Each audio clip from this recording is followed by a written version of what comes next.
Mjambo na habari za jioni wapendwa wasikilizaji na watazamaji wa Kivu News Info popote pale mlipo, ikiwa ni ndani ya nje ya Jamhuri ya Kidemokrasia ya Kongo.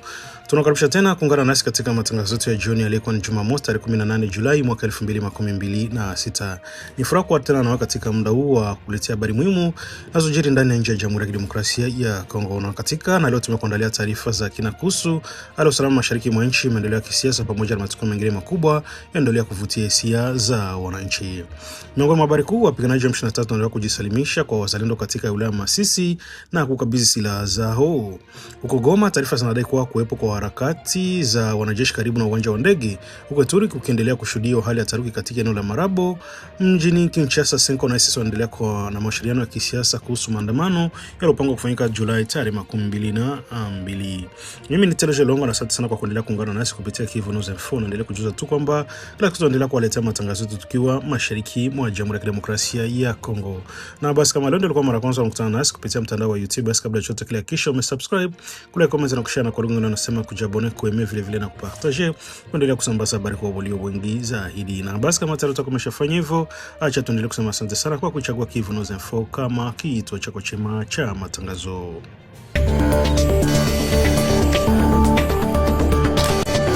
Habari zinazotufikia kutoka wilaya Masisi mkoani Kivu Kaskazini zinaeleza kuwa jumla ya wapiganaji 24 wa kundi la wazalendo wamejisalimisha kwa vikosi vya wazalendo katika tukio lililotokea usiku wa kuamkia Ijumaa tarehe 17 Julai. Kwa mujibu wa taarifa hizo, wapiganaji hao walitoka katika eneo la Kawele na kufika katika kijiji cha Bukumbiri kilichopo ndani ya grumenti ya Mufyumbi Kibabi, ambako walisalimisha rasmi kwa wapiganaji wa wazalendo bila kuripotiwa kutokea mapigano wakati wa tukio hilo. Wakati wa kujisalimisha walikabidhi pia silaha walizokuwa wakitumia vitani. Silaha hizo zinatajwa kujumuisha bunduki 12 aina AK-47, bunduki moja nzito aina PKM pamoja na kizinduzi kimoja cha roketi ya aina RPG-7. Kukabidhiwa kwa silaha hizo kunatajwa kuwa sehemu ya toza kuonesha nia yao kuachana na mapigano na kurejea katika maisha ya kawaida. Kwa mujibu wa maelezo yaliyotolewa na baadhi ya wapiganaji hao, wameamua kuachana na M23 na baada kile walichokita kuchoshwa na vita vya muda mrefu na vinaendelea mashariki mwa Jamhuri ya Kidemokrasia ya Kongo. Wamedai pia kuwa wamepoteza imani na viongozi wa harakati hiyo kutokana na madai ya uongozi mbahadi zinazotekelezwa na taarifa walizodai kuwa zilikuwa za upotoshaji kuhusu malengo halisi ya kundi hilo.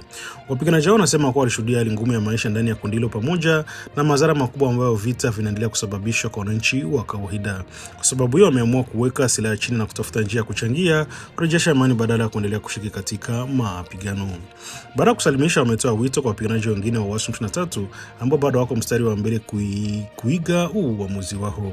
Wamesema kuna manufaa ya kuendelea na vita vinavyoendelea kugharimu maisha ya raia, kusababisha maelfu ya watu kuyama makazi yao na kuharibu shughuli za kijamii na kiuchumi katika maeneo mengi ya Kivu Kaskazini na Kusini. Chanzo kilichotoa taarifa hiyo kimeendelea kudai kuwa M23 inaungwa mkono Rwanda na kwamba shughuli zake zimechangia kuongezeka kwa hali ya ukosefu wa usalama katika mashariki mwa nchi. Kwa upande wake, Rwanda imekuwa ikanusha mara kwa mara madai hayo, huku ikisisitiza kwamba haihusiki na operesheni za kundi hilo. Kwa wachambuzi wa masuala ya usalama wanaeleza kuwa iwapo taarifa hizo zitathibitishwa rasmi, kusalimisha kwa wapiganaji hao pamoja na kukabidhi silaha zao kunaweza kuwa ishara ya changamoto zinazoweza kuwa zinajitokeza ndani ya safu za waasi wa M23. Hata hivyo, bado hajafahamika ikiwa ni tukio na litasababisha wapiganaji wengine kufuata uamuzi huo katika siku zijazo. Hadi tunakuletea taarifa hii, viongozi wa M23 hawajatoa tamko rasmi kuhusu madai ya kujisalimisha kwa wapiganaji hao 24 wala kuhusu silaha walizoripotiwa kukabidhiwa. Hivyo mamlaka za serikali ya Jamhuri ya Kidemokrasia ya Kongo hajatoa taarifa rasmi kudhibitisha tukio hilo. Hata hivyo, tukio limeendelea kufuatilia kwa karibu na wadau wa usalama, huku wananchi wengi wakieleza matumaini kwamba hatua kama zinaweza kuchangia kupunguza mapigano na kufungua njia ya kurejesha amani ya kudumu katika eneo la mashariki mwa Jamhuri ya Kidemokrasia ya Kongo.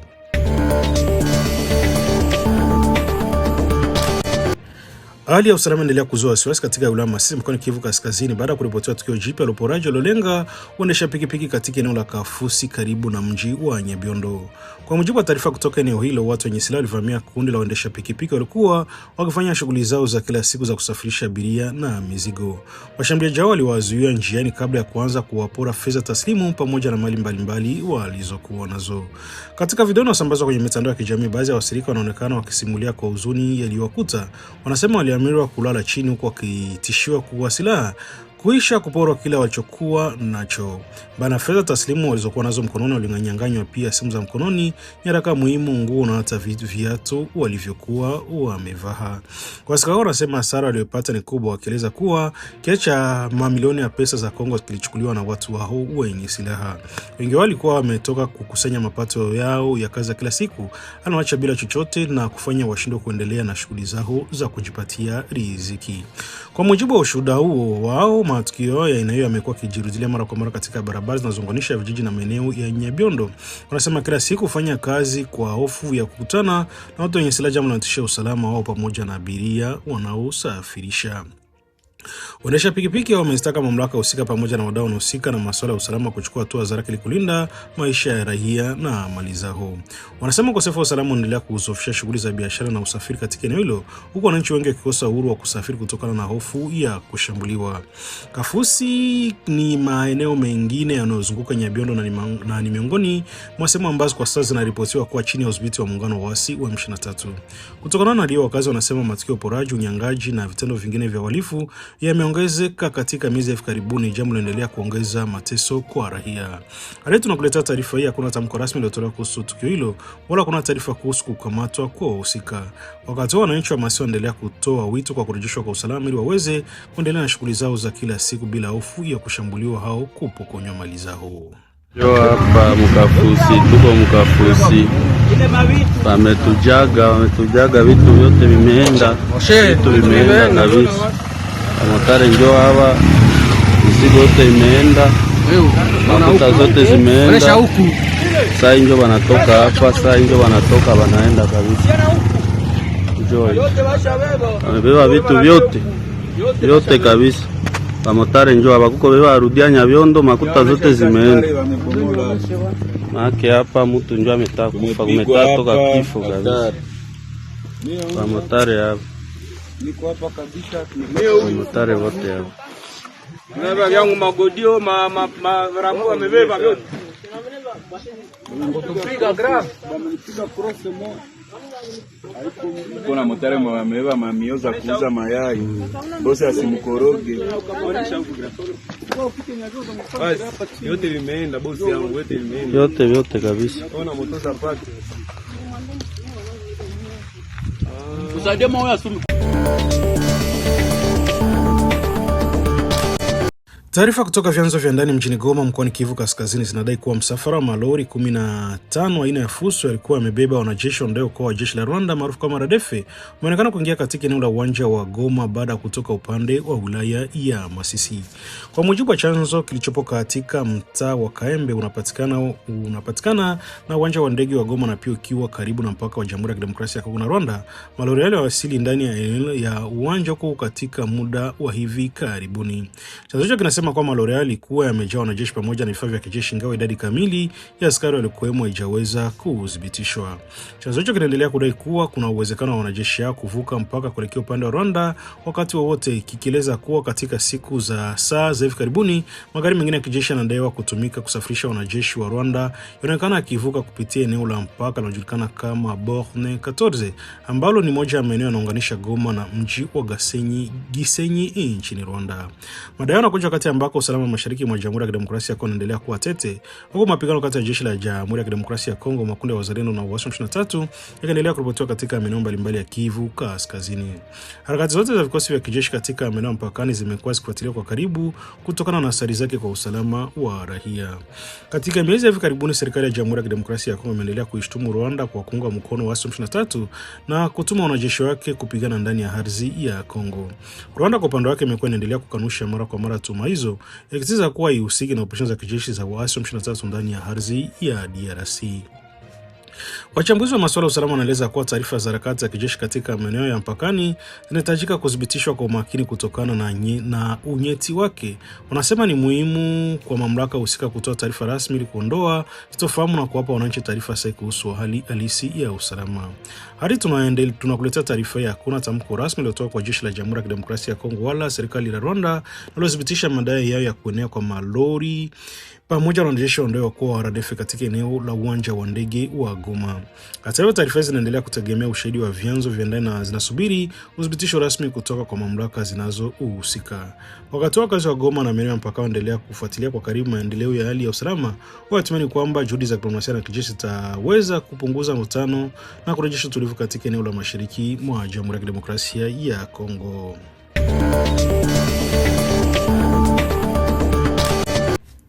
Hali ya usalama inaendelea kuwa ya wasiwasi katika eneo la Marabu lipo kando ya barabara kuu ya taifa namba 27 inaunganisha mji wa Bunia na Komanda ndani ya wilaya ya Rumu mkoani Ituri. Licha taarifa za kuuawa kwa kiongozi wao walijitangaza kwa jina la Herode, watu wanashikiliwa kwa wapiganaji wa kundi la FPK waendelea kuripotiwa kufanya vitendo vinavyohatarisha usalama wa wananchi katika eneo hilo. Kwa mujibu wa taarifa kutoka vyanzo vya ndani, hali ya taharuki inaendelea kutanda katika vijiji vinavyozunguka Marabu, kwa wakazi wakieleza kuwa bado wanaishi kwa hofu kutokana na uwepo wa makundi yenye silaha yanaendelea kuendelea kufanya harakati katika misitu na maeneo karibu ya barabara hiyo muhimu. Barabara ya Bunia Komanda ni moja ya njia muhimu zinazotumiwa kusafirisha watu, bidhaa na biashara pamoja na misaada ya binadamu kuelekea maeneo mbalimbali ya Ituri na Kivu Kaskazini. Kutokana na hali ya ukosefu wa usalama, wasafiri na madereva wengi wanalazimika kusafiri kwa tahadhari kubwa, huku baadhi yao wakiharakisha safari zao kwa kofia kushambuliwa njiani. Wakazi wa Marabu wanasema licha ya kifo cha Herode ambacho wanatarajia kimepunguza nguvu za kundilo, bado watu wenye silaha wanaoshukiwa kuwa FPK waendelea kuonekana katika maeneo mbalimbali. Wadai kuwa makundi haya yanahusishwa na vitendo vya vitisho, uporaji wa mali za wananchi, kuwazuia wasafiri barabarani na wakati mwingine kushambulia vijiji vya jirani. Kutokana na hiyo, familia nyingi zimeendelea kuishi kwa hofu, huku baadhi ya wananchi wakimbia makazi yao kuelekea maeneo yanayoonekana kuwa salama zaidi. Shughuli za kilimo, biashara na usafirishaji zimeathirika kwa kiasi kikubwa kutokana na hofu ya mashambulizi ya ghafla. Viongozi wa jamii pamoja na mashirika ya kiraia katika eneo wameendelea kutoa wito kwa serikali ya Jamhuri ya Kidemokrasia ya Kongo kuongeza uwepo wa vikosi vya usalama kwenye miili wa Bunia Komanda ili kuhakikisha usalama wa raia na kurejesha hali ya kawaida. Pia wameomba operesheni za kutafuta na kuwakamata watu wanaosikiwa kuwa na vitendo hivyo zimarishwe ili kuzuia kuendelea kwa mashambulizi. Kwa mujibu wa wachambuzi wa masuala ya usalama, kifo cha kiongozi wa kundi hilo lenye silaha kimaanishi mara moja mwisho wa shughuli za kundi hilo, kwani mara nyingi wapiganaji waliobaki huendelea na operesheni zao dhidi ya viongozi wengine katika makundi madogo yaliyojitegemea. Hadi tunakuletea taarifa ya mamlaka za kijeshi na kiutawala katika jimbo la Ituri hajatoa taarifa rasmi kuhusu hali ya sasa usalama katika eneo la Marabo wala kuhusu hatua mpya zinazochukuliwa dhidi ya watu wanaoshukiwa kuwa FPK. Hata hivyo, wananchi wanaendelea kuomba hatua za haraka zichukuliwe ili kurejesha amani na kuhakikisha usalama kwenye barabara kuu ya taifa namba 27 ambayo ni muhimu kwa kiuchumi na mawasiliano katika eneo hilo.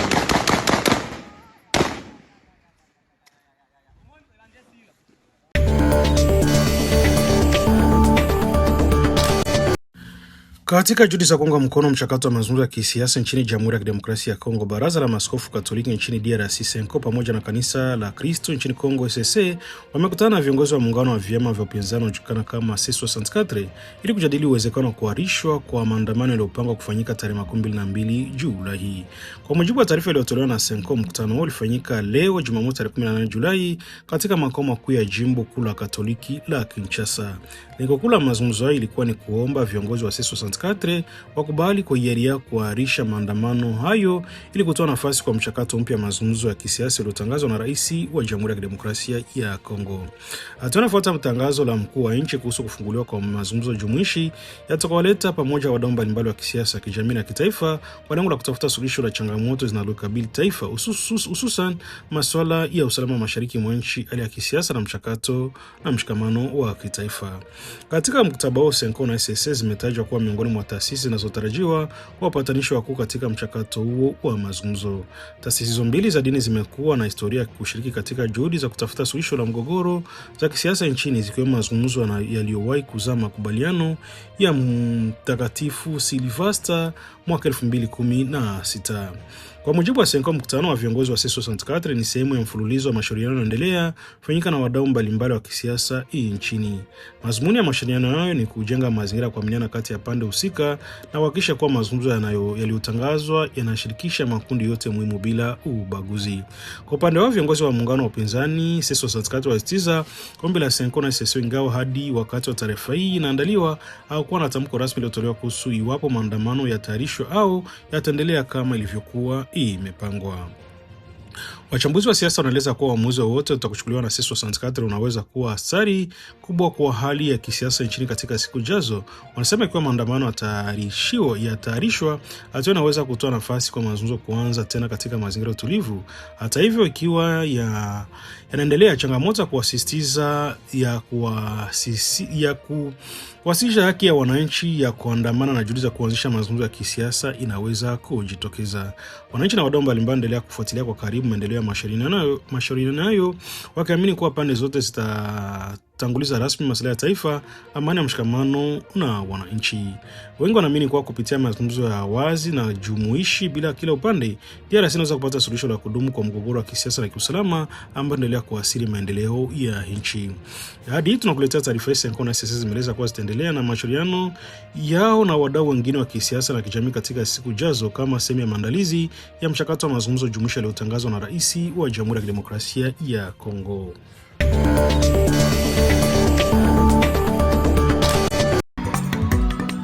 Jambo Christelle Fitri. Mpendwa msikilizaji, jambo na karibu kufuata matangazo tuliokuandalia kwa siku ya leo.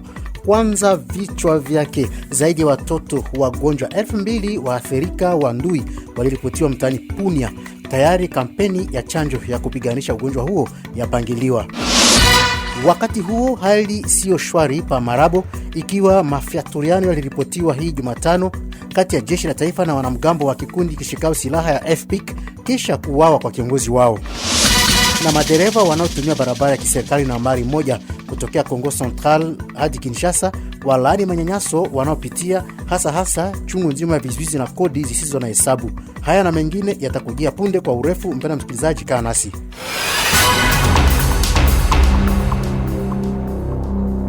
Hujambo mara tena mpendwa msikilizaji. Tutafungua matangazo yetu ya hii Ijumaa asubuhi tukiwaambia kwamba watoto 21 wa umri wa chini ya miaka 1 wamefariki dunia kupitia ugonjwa wa ndui kunako chuo kikuu cha matibabu ya Punia tangu mwezi Juni uliopita. Hadi hapo wengine 2089 wamerekodiwa, sawa pia alituarifu mganga msimamizi wa kituo hicho cha matibabu Daktari Amisi Makutano. Kulingana na hali hiyo, amewaalika wakaaji hasa wazazi kuepuka matunzo kwa aina ya kipekee na kwake kutoa habari ya kuanzishwa kwa kampeni ya kutolewa chanjo hivi punde. Daktari Amisi Makutano alihojiwa njiani mwa simu na Bi Florence Kizalunga kuhusu malali ya rougeole suluba yenyewe inaendelea kuonekana ndani ya eneo yetu ya afya ya mtaa wa Punia. Ni kusema ya kwamba magonjwa inaendelea sana. Kwa leo tunakuwa 289. Ni kusema kila siku inapopita tunapata mtoto mmoja bawili benye banafika kituo cha afya na kuonesha ile alama ya magonjwa ya suluba. Na kwa jumla wale watoto wote wenyewe wanapoonekana ndani ya eneo yetu ya afya na suluba kunakuwa 21 wenye wanaisha kufa. Angalia ni suluba moja iko kali sana, juu inakamata hata watoto wa chini ya miezi 6, inakamata hata watoto wa zaidi ya miezi 5, miaka 9. Unakuta keni suluba yenyewe haiyakuwa kabisa tulivu na ikingali toujours inakamata eneo ya afya yote 17 inakuwa na suluba na inagonjesha watu wote mara moja. Na ndio maana tulipendelea kuleta shauku wazazi wanapopata alama ya mtoto mwenye kugonjwa suluba wende kuvituo vya afya. Kweli wasisadikia kwamba matunzo mingi ile yetu ya kuinamisha ya kupakala majani mbalimbali inaweza kumaniza matunzo. Na habari njema kama na hii, wakaaji wa Kinkole tarafani Nsele hapa mji mkuu wa Kinshasa watapumua sasa kwa yanayohusu matibabu. Sababu ni kwamba hospitali kuu ya maeneo hii yamekuwa na chumba cha kazi ya maraba ya aina ya kisasa kwa uchunguzi wa kilindini ya masuala ya kiafya. Kituo hicho kipya ya matibabu kilizinduliwa na mwakilishi wa waziri nchini ausikai na masuala ya afya na balozi wa nchi ya Ufaransa nchini DRC. Ikiwa ni mradi wa Labokin, maraba hii ilijengwa na kampuni ya maendeleo ya nchi ya Ufaransa kwa ushirikiano na viongozi wa serikali ya Kongo. Lengo ni kutoa fursa kwa uchunguzi kiafya ya ngazi za juu na kuwafaidikia wakaaji matibabu yanaofaa. Inaposemeka hivi, kituo kikuu cha matibabu ya kijeshi ya Kikwit kilipokea hii Jumatano matoni za kutosha za madawa na vifaa vya matumizi kwa nufaa ya afya ili kuboresha shughuli za matunzo ya wagonjwa, hususan vifaa vya uchunguzi ya kilindini, vile vya kuchunga vifaa vya baridi na hasa zile za kukinga na kuchunga damu ipasavyo. Ingalao ni kituo cha matibabu ya kijeshi, hospitali hii yawapokea pia wakaaji wa kawaida mjini katika malengo za kupunguza jaribio la kuwapeleka wagonjwa nje ya nchi kwa matunzo, sawa pia wale wa mji mkuu wa Kinshasa. Nilitanguliza na kusema hali ya vuta tuvutani na ya mchanganyiko iliripotiwa hii Alhamis pa Marabo, kijiji kipatikanao kwa umbali wa kilomita 45 hivi pande wa kusini mwa mji wa Bunia, mtaani Irumu, jimboni Ituri. Ukweli ni kwamba jeshi la taifa FRDC walinyangulana na wanamgambo wa kikundi kishikao silaha ya FPIC maarufu Front Patriotique et Integrationniste du Congo. Duru ya mahali hudokeza kwamba wanamgambo hawa washota vidole jeshi la taifa kuchangia katika swala la kuuawa kwa kiongozi wao aliyejulikana kwa jina la Herod pamoja na walinzi wake wawili. Watu hawa watatu waliuawa usiku wa Jumatano ya kuamkia hii Alhamis wakati wa mafyaturiano Panyakunde, kijiji jirani ya Marabo. Matembezi yalivurugwa kunako barabara kitaifa nambari 27 inayounganishwa Bunia na Komanda. Jimboni Kivu ya Kaskazini, shirika lisilo la kiserikali Action pour la Protection de l'Enfance GAP yalaani uorodheshaji ya watoto wasiopungua 56 hivi miongoni mwa vikundi vishikao silaha zinazoongozwa na wazalendo mitaani Walikale. Kuaminiana na shirika lile, uorodheshaji huo ulitendeka kwa muda wa majuma mawili yalipoanzishwa likizo ya masomo. GAP yasema kuendelea na uhamasishaji karibu na viongozi wa vikundi vishikao silaha na yaalika viongozi wa kiserikali kukazia sana mbinu za kupiganisha ukiukwaji wa haki za watoto kupitia kitendo kama na hayo, yani kuwaorodhesha watoto miongoni mwa vikundi vishikao silaha.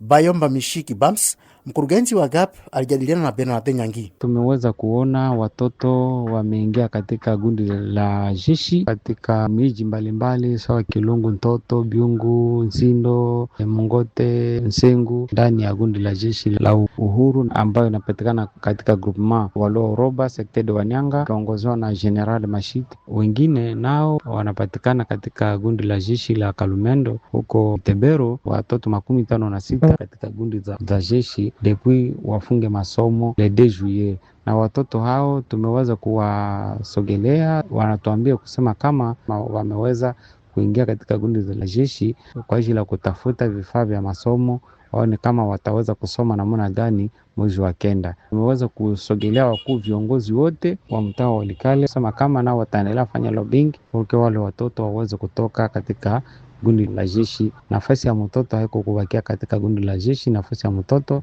ni kubaki kwenye shule ama kwenye jamaa lake. Kwa mwezi wa 5 uliopita, watoto 122 kati ya wasichana 36 waliondoshwa toka vikundi vishikao silaha na kurudishwa katika familia zao pa Walikale kupitia juhudi zilizoendeshwa na shirika hii kupitia msaada ya UNICEF na PDDRCS.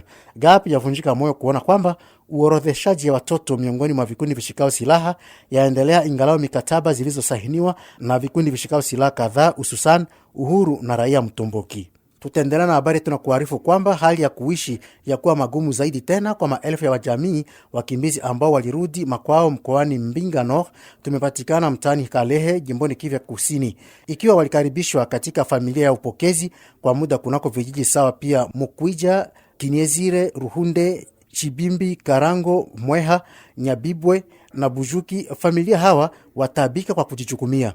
Kuaminiana na shirika la raia Pakalehe, msaada wa dharura unahitajika kabisa, zaidi sana pahali pa kuugama malisho, matibabu na kazi ndogondogo ya kuzalisha mapato ili kujitegemea. Benjamin Mungazi yupo njiani mwa simu naye Roneliti Bonera anayemtafsiri. Wakati wa shughuli zinazolenga kuidadisha wakaaji wenye kurudi katika vijiji, tunawaomba wafanyakazi wa mashirika ya kiutu kupita nyumba kwa nyumba bila kuacha wale wanaoishi katika vyumba vidogo ili kuepusha mgogoro wakati wa kugawa msaada. Wakati wa matangazo ya watu watakaofaidika na msaada, watu wengi wanaoteseka hawatangazwe na wazee mara nyingi husaulika licha ya shida wanazopitia. Shirika la raia linatoa mwito kwa mashirika ya kiserikali na yasiyo ya kiserikali, yakiwemo Fond Social, Msalaba Mwekundu, Give na hasa mashirika PAM kutimiza ahadi zao. Mwito huu unalenga kuwasaidia wakimbizi wa ndani na wale waliorejea katika mkoa wa Mbinga Nord, hususan ndani ya vijiji vya Mukwija, Kenyezire, Ruhunde, Chibimbi, Karango, Mweha, Nyabibwe na Bujuki ili kuboresha hali yao ya maisha.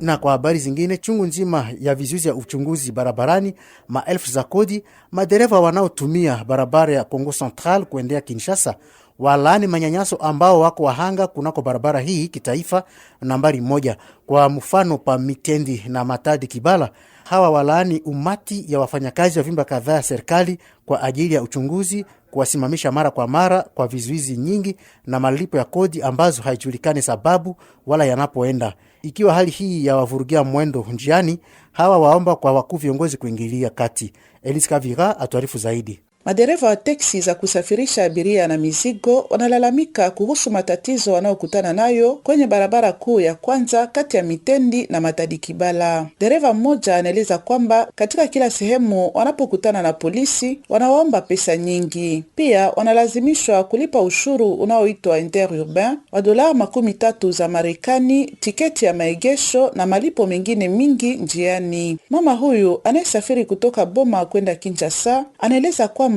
kuna vituo vingi vya ukaguzi vinavyosimamisha mara kwa mara, na hiyo inafanya safari iwe ndefu zaidi. Anasema kwamba ili kufika Kinshasa analazimika kutumia muda mwingi sana barabarani, na hali hiyo ni ngumu sana kwa wasafiri. Kwa hiyo madereva wanaomba viongozi wa nchi kuchukua hatua za haraka ili kumaliza vitendo hivi vinavyowasumbua barabarani kati ya Kongo Central na Kinshasa. Toka Matadi, Elise Kavira, Radio Okapi.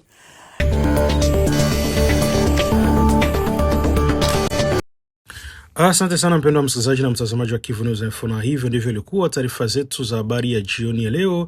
Ilikuwa ni Jumamosi tarehe 18 Julai mwaka 2026, ambako vile vile tumeshirikiana na wenzetu wa Radio Okapi. Tunashukuru sana kwa kuendelea kuichagua Kivu News Info kama chanzo chako cha habari sahihi za kuaminika na zinazokuletea matukio muhimu kutoka ndani ya Jamhuri ya Kidemokrasia ya Kongo na dunia kwa ujumla. Basi endelea kufuatilia kurasa zetu kupitia mitandao yetu rasmi YouTube, Facebook na TikTok, pamoja na kutembelea majukwaa yetu kwa habari zinazoendelea kusawishwa kila wakati. Kwa niaba ya uongozi mzima wa Kivu News Info, mimi ni Loji Longa na kutakia jioni njema, usiku mwema, na Mungu azidi kuibariki Jamhuri ya Kidemokrasia ya Kongo. Asante sana kwa kuendelea kuwa nasi.